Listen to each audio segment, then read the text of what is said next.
Okay, so we're doing it again. Today we're making the 3-hour drive down to the Kenai to hopefully catch some salmon.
So right now we are halfway to our destination. We just made a pit stop for the dogs. We're at the, I don't quite know where we're at, but this is the Turn Again Arm right here. And we're about to come up into this really cool pass off the Sterling Highway that I love. It's my absolute favorite area in Alaska that I've been. And we're excited to take you guys along today on our fishing trip, and hopefully we actually catch fish again this time. Yeah, last time we went out there, that was actually our first time catching salmon. We've caught landlocked salmon, but we've never caught salmon that were coming up from the ocean to spawn, so that was pretty awesome, and we had a great time doing it. So yeah, we're back out here again today. Anyways, time's wasting, so we're gonna get in the truck and head to the river.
Made it here. It's an hour wait to get in, so we're kind of in a hurry to get down to the river and get some fishing in before it gets dark. I think it's about, oh, it's only 2:30, so we have until 2:30 tonight to catch our limit, so wish us luck.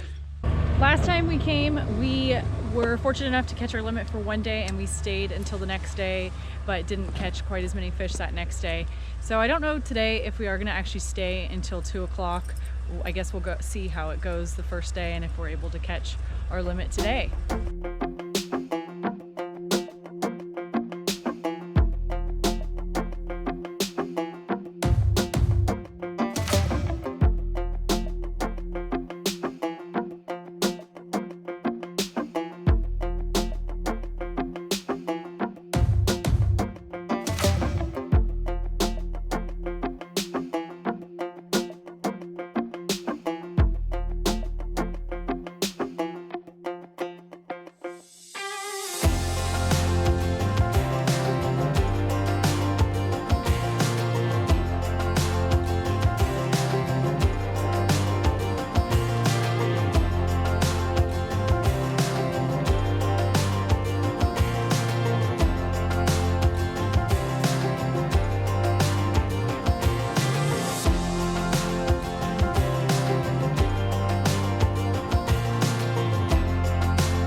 right, so we got 4 so far. We're gonna try a new spot.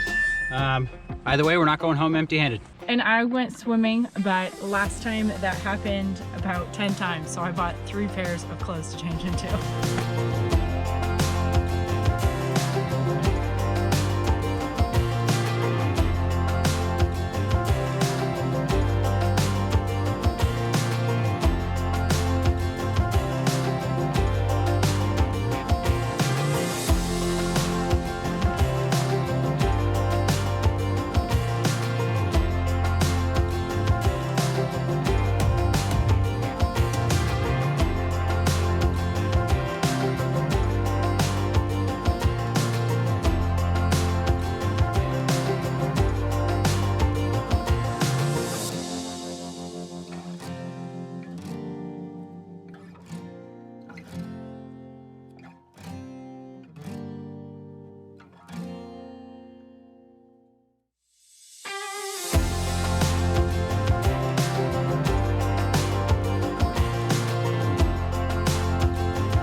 All right, so we are back at the truck. Our GoPro died while we were fishing, so we didn't get some of the footage, but we did come home with 4 more fish, which is awesome. So the limit is 12 for us together. 6, we can each have 6 per day, and we were going to stay a little bit after midnight, but we just decided we're at the point where we're kind of exhausted because we've been out there for 10 hours straight fishing, and we just want to go home now. So we're happy with what we have, and maybe we'll come down here and make another trip, maybe not, I don't know. Yeah, like Ariel said, it's a lot of work catching these fish. We hooked into probably like 50 salmon between the 2 of us, and we walked with 8, which we think is pretty good, because I mean, we even snapped a pole. They snapped our line a bunch of times, and yeah, it's just a lot of work standing in that river for 10 hours straight. And we didn't see any bears this time. We did see a black bear last time we were here. We're probably about, I don't know, 20 yards from it, which was pretty cool. Another thing, this is considered, I guess it's called combat fishing. So you're really close to people, and there's lots of flies flying everywhere. So we always wear our glasses. Errol had her safety glasses, but yeah, and it doesn't get dark, but it does get a little bit dark here, like from 2 to 4. Yeah, so it's like she said, it's 11:15 now, and we still got about an hour and a half of light left. But we're gonna call it quits and head home because we are dead tired and feel pretty good about the fish we caught today. Yeah.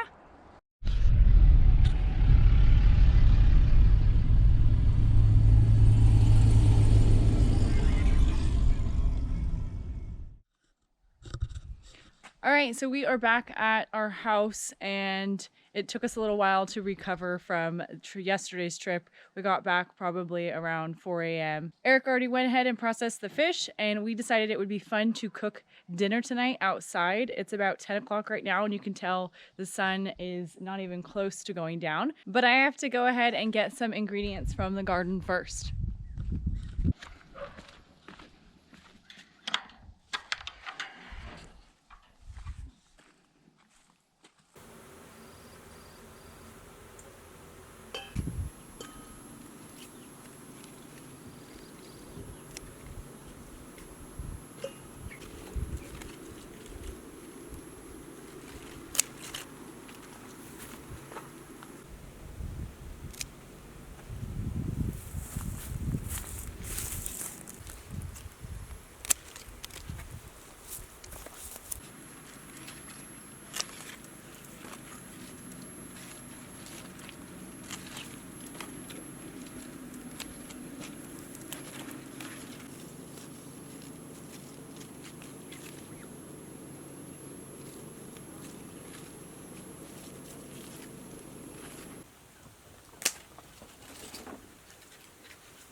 Okay, so we got our little campfire going and we're gonna cook up some of that salmon that we just caught yesterday. And we thought we'd kind of talk about some of our future fishing plans for this year while we're cooking our dinner. So we've kind of been talking about what type of fishing we want to do, and I think for us, we want to stay closer. You know, there's obviously, seafood you can go out and get, and fishing charters, and the Kenai Peninsula offers a lot of good fishing. And we didn't really have plans to travel down there, but our neighbor had told us about the Russian River and that the Sockeye run was really good this year. So we did decide to make the trip 2 times, and I think it was pretty well worth it, the amount of fish we got for our time. But I don't think that we're going to be looking to do that again since we've got a good amount of food, maybe a month or so worth of food out of it. And on the menu tonight, we're gonna have the salmon. We got a salad from the garden, and Ariel also just cooked a loaf of bread that we're gonna make some garlic bread out of. So we're not really that familiar with processing salmon and preserving it. We are familiar with doing tuna. So we're gonna kind of treat the salmon the same way. We're gonna do it kind of all different ways. We already dehydrated it and we froze it. We are going to smoke some of it. We're gonna can some of it, and then we're gonna be eating a lot of it just fresh while we have it. I think a lot of the ways that we are going to preserve the food is going to come down to not just preference, but mainly, economically what makes the most sense for us. Anytime, there's canning involved, obviously we're gonna have to spend money on propane and canning supplies. We have quite a bit, but we're going to need to get more since we do plan to do even more canning here in Alaska. Another thing that would be extremely useful for us is a smoker. We've talked about that and building something because that's just a great way to preserve the meat and not have to keep it in a freezer or a fridge. Yeah, and we do have plans to build a smoker. We're kind of trying to figure out how exactly to build one. We have a few different ideas, but we have kind of a lot of different materials around the property here that we're not using, so we're going to try to build a smoker out of stuff that we already have. Absolutely, yeah. Everything for us tends to come down to trying to be frugal and see if we can do it with something we have already. And who doesn't love smoked salmon? Okay, and another reason we made the trip down to the Kenai to catch these fish is the salmon run where we live, the king salmon, just wasn't big enough numbers this year, so they decided to shut that down for the year. So there's not a lot of fishing going on here. There is still lake fishing and stuff like that, but that's not kind of what we were after. We're more after going down there and getting a large amount of fish so we could have a lot of food to eat. And there are other salmon runs here in the area we live.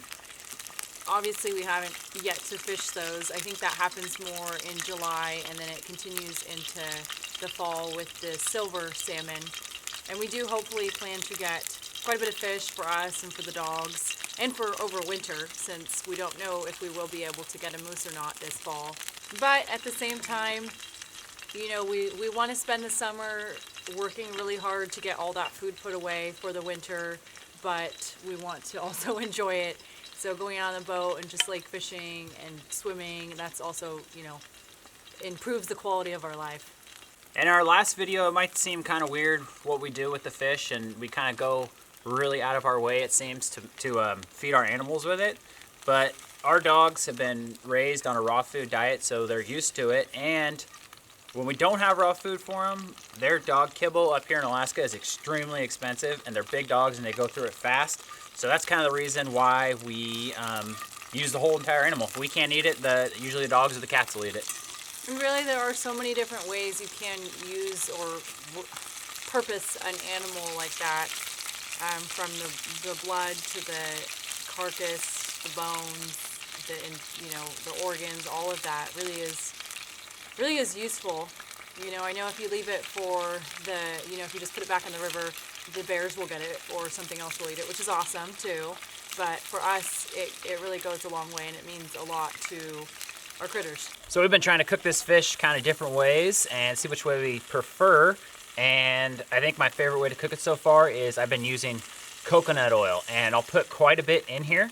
So it's almost frying it. I'll put a little salt and pepper on the fish, and then at the end, I'm gonna add some herbs back into this coconut oil, kind of saute them in there, and then top the fish with it.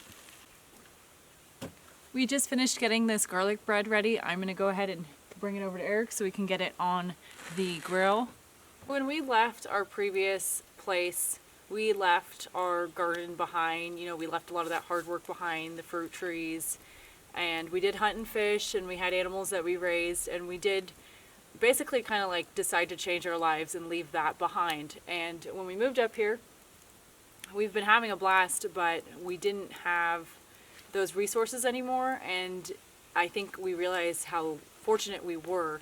And now to have just like a taste of it back, to have a garden, to be able to have fresh salmon is so nice, and it's so humbling because I feel like we're so appreciative of it now, whereas I maybe took it for granted and didn't really realize how lucky we were back home.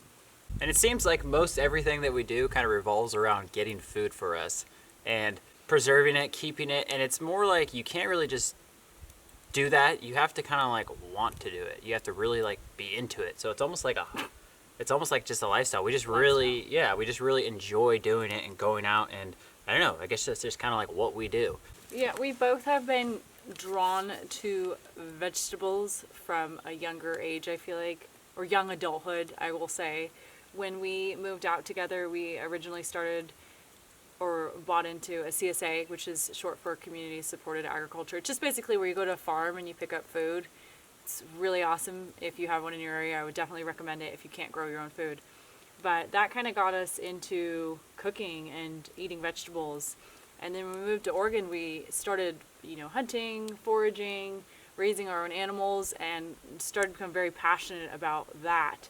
And it just has become, like Eric said, a way of life. And I think the older we get, we just try to be more conscious of exactly what we're eating and weeding out certain store-bought ingredients, or all of them. But, we're not perfect. I can't grow wheat and make flour here, and I will probably always buy salt. So we are going to be reliant on, the outside world, of course, somewhat. But we just want to kind of simplify things and simplify, our diet.